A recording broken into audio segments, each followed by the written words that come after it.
Welcome to Crossing the Threshold. This is a show about real people at the moment that life changes, when something familiar falls away and the next step isn't necessarily clear yet. Each week, we sit down with someone navigating a season like that, not to rush answers, but to slow things down long enough to understand what really matters and what a faithful next step might look like. My guest today is Rhett Walker. Rhett is an American Christian singer-songwriter with a style that mixes Southern rock and country. His work has been Grammy-nominated, Dove-nominated, and he is a frequent guest at the Grand Ole Opry. He is also a husband, a father of 4, and a man of God. And I was thinking, I just learned you have a dog. Yes, I do. Okay. Gosh, yes. Today we are at Grace Church in Chino Valley, and Rhett is going to take to the stage for his concert tonight right after this interview. If you missed him tonight, you can see him at the Elevate Music Festival in Scottsdale this summer. Rhett, welcome. Thank you so much for having me. Thank you so much for being here. I want to talk a little bit about your music. Yeah. I love it. You just have, is it your 3rd or 4th album that just came out now? Mm-hmm. Okay. And how's that going? How's that being received, and how do you feel about it? Yeah, honestly, I love all of my work that I've been able to do. Like, I look back on my catalog from writing it when I was 24 to now being almost 40 and going like, man, I really love the growth I saw. Like, I can see my personality in it. This new record, Days That We Dreamed Of, it's looking back at like kind of everything from the past 21 years I've been married. And so it's kind of telling that story of like what God has done and what we've walked through and you know, we were a teenage pregnancy story, and it's like we weren't even the statistics to make it. And so I'm really proud of this new record because I think it sums me up the best in my work that I've done. That's wild. It sums you up because whenever I listen to it, I hear songs for pretty much anybody at any point in their walk. Struggling, trying to get on that narrow road, trying to stay on that road, slowing down and looking back at how wonderful life is now. And that's about you. Yeah. I try to write my music through life lived and lessons learned, you know, in hopes that people will see like, well, if Rhett can make it through it, then, you know, of course I can make it through it with God, you know, and in hopes that too, like When Mercy Found Me, that was my first single I ever put out in 2012. And that was about my teenage pregnancy story. When Mercy found me right there in the midst of what looked like, oh, it's hit the fan. It's done. What am I going to do? So my senior year of high school.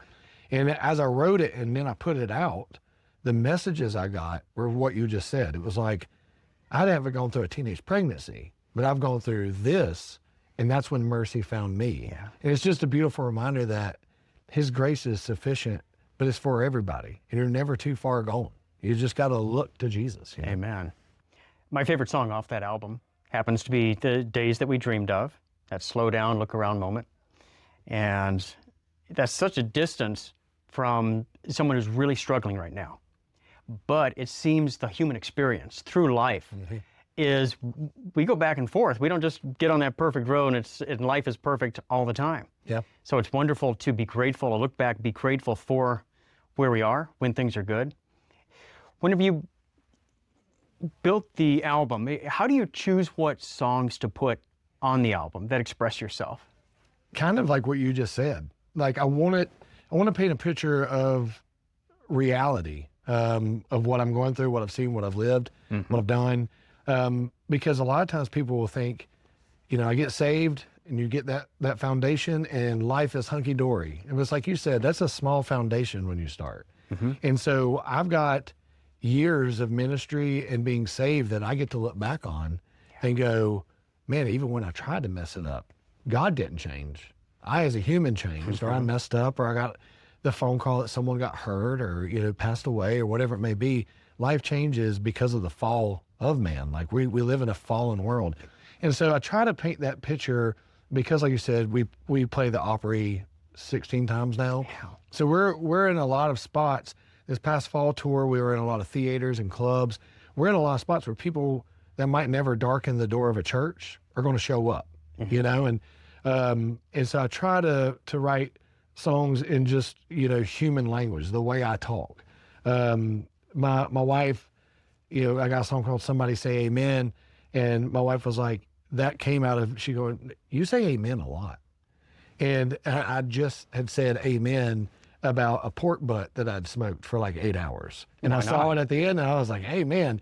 And she was like, did you just amen the meat? Like what? Right. And I was like, yeah. And it hit me. I wrote that song because it hit me and I went, I have to say amen about all the small wins because I know who I am if I'm not in that thought process. Yes. If I'm in my Rhett space, I'm not looking at Jesus and everything is from Jesus and God's not caught off guard. I'm get, an angsty kind of frustrated human easily, especially if you drive slow in the left lane. And so I have to say amen about all kinds of things just to point. So I really want my records to be like, we're pointing vertical every little bit we can, but using language that I speak in every day. And in that language, you're living a life of gratitude. Trying. And through your music, you're pointing other people to follow that model. Be grateful. It might not Amen. be easy right now, but look, But God. and it might not, it might not happen right now. It might not happen for an hour. It might not happen for a day. Just keep your eyes on Jesus. There's no other way to live. If your eyes aren't on the Lord, and like we were even saying before the interview, being a fixer and you're the one trying to fix it, it's gonna be hell for a while. Like because you're the one leading. You got to follow Jesus. Amen. When did you come to that realization that you could influence other people through your music? So when you were younger, you had a knack for music, an interest in it. When did it start to hit you that this could be a career? I mean, before believer, just at the very beginning. Yeah. Well, I grew up, I was a worship leader at my dad's church. He's a pastor. Okay. And so I was a worship leader. Say that loosely. I was whatever human didn't show up on Sunday morning. I had to fill in and play bass or play drums or figure that out. Oh my. Yeah. And I always loved music. My dad, he sang Southern gospel music. And so I feel like I learned my like harmonies and stuff from there. I grew up a big Southern rock and Christian fan. Like I loved, Skinner, The Third Day, to DC Talk, to all that stuff. And then I just started leading and I was like, man, I really love this.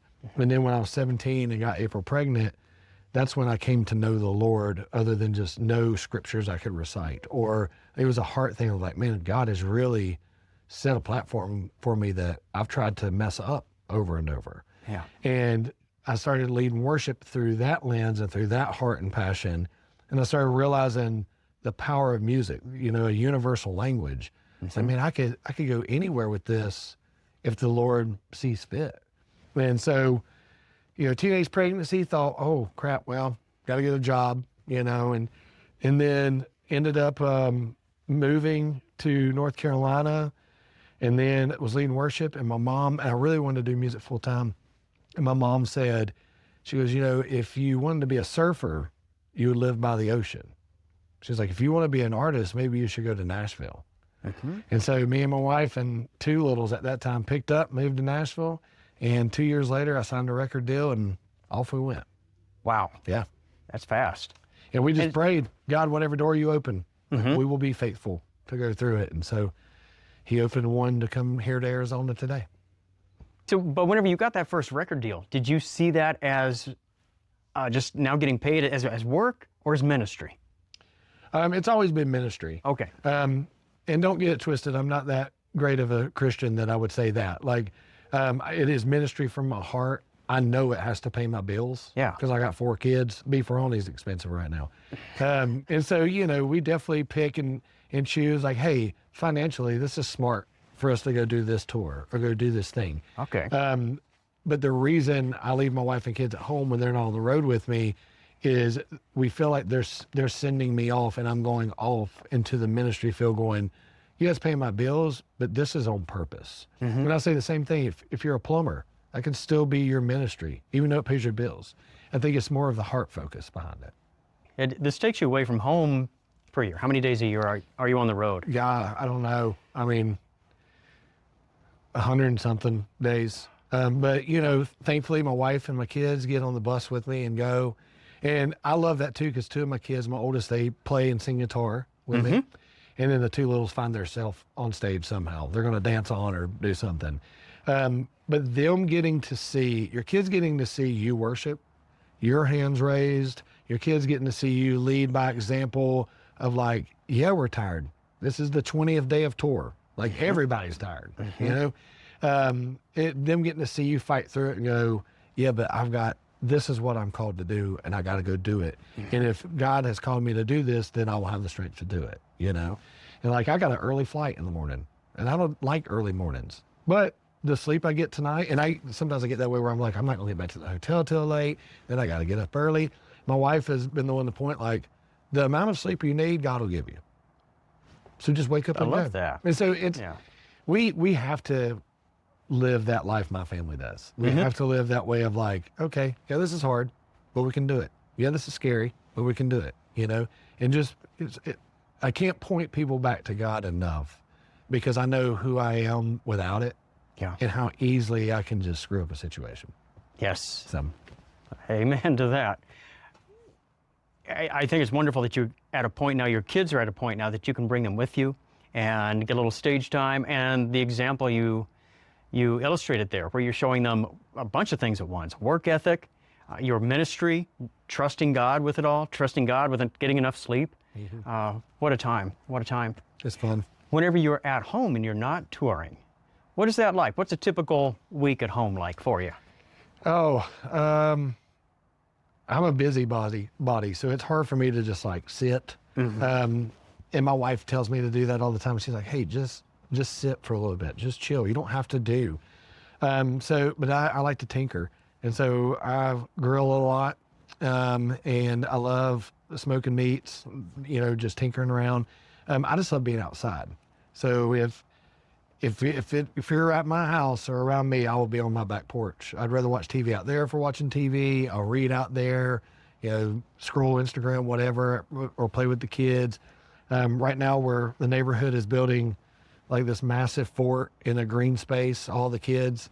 I hope the HOA doesn't hear that. But like, I was putting up a new tarp yesterday. It looks like a homeless encampment. So somebody's going to say something somewhere down the line. But I'm like, you got 20 kids under 12. Yeah. Just playing out in the like I did as a kid, like we did as kids, you know? And so I love being a part of that, you know? You're still that kid. You're still out there building a fort. Yeah, let's play outside. Yeah. So. I heard you say earlier that you homeschool the kids. Yeah, well, I don't. April My does. wife, yes, I just try to make out with their teacher. Oh, okay. Do they know this? I've said that joke enough times in front of them. They're like, Dad, can you please stop saying dad that? jokes. You said your oldest is 21. Is she still at home?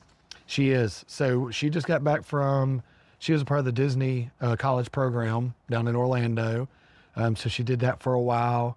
But she just came back and is now on the road with me full time. I don't know how much longer we have her at home, because she's got a serious relationship, and so we'll know where that'll move to.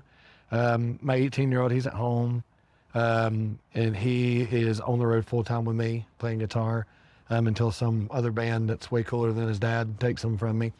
But it's so much fun just getting to live with them, you know. They tell you only got them till they're 18, but it's like, that's not true whether they move away to college or get married. Like, that's still your babies. Yeah. You know, and to me, the 21-year-old, I still see her as the little 9-year-old. You know? So it's fun. God has given me extra years with them, and I'll keep taking it as long as I can. It sounds like they may be following in your footsteps. Oh, 100%. Are you good with that? Is that a good career? Yeah, it's been well by us so far.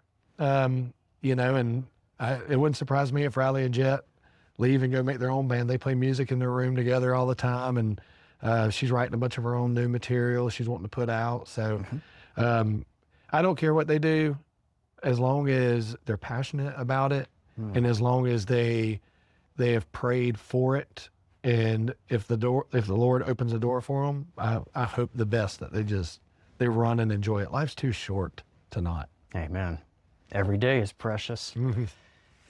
From where you are right now, what what sort of struggles, conflicts do you have, or maybe the largest conflict burden on you right now with maybe a decision coming up?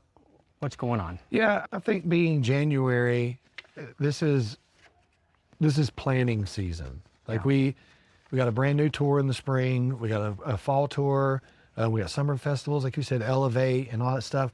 And so now's the time where it's like I'm dealing with management, booking, business manager, tour manager, a person that advances the shows. Yeah. And that can overwhelm me at times because, like I said, I'm a fixer, so I just want to go bam, bam, bam, bam, bam, bam, knock it out. Mm-hmm. And the world doesn't move as fast as that. And so I've had to learn more patience than I was born with. I've always said if God wanted me to have more patience, I'd be a doctor. Another dad joke. But I'm working through that because patience is something a mature adult needs to have and learn. And I've not always been patient with my kids because kids like to kid. Mm-hmm. I've been patient in my marriage. I've not been patient in my business. And I've learned through the years, all right, this doesn't matter. You be patient with your kids. You help them through this. Patient with your marriage. That's why we've been married for 21 years.